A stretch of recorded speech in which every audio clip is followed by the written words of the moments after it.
গৌর অনুরাগিনী নদে নাগরিক আর এক অনুরাগিনী নদে নাগরিককে বলছে, সজনী ও নাগরিক, আমি কাজ ভালো করি না। তা সেই নাগরিক বলছে, কেন? ও সজনী, তুই কাজ কেন ভালো করিস না? বলছে, কেন নাগরিক?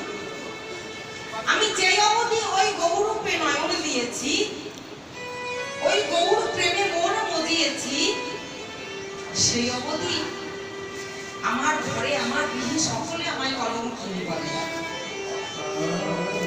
তখন সেই অনুরাগিনী বলছে, তোর গৌর রূপে নয়ন দিয়ে যদি ঘরে তোকে কলঙ্কিনী বলে, তাহলে তুই গৌর ভুলে যা।